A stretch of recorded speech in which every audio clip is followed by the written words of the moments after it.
बघावी मोक्याची. अग देईन तुला कायमची पोरी दौलत ही 3 लाखाची. ग देईन तुला कायमची पोरी दौलत ही 3 लाखाची.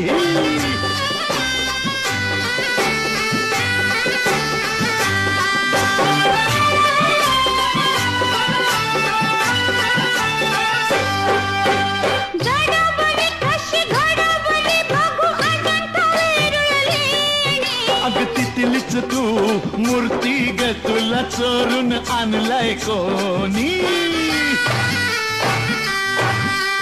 लय झालं बाई वय झालं मला चाहूल लागली धोक्याची. हो देईन तुला कायमची पोरी दौलत ही 3 लाखाची. देईन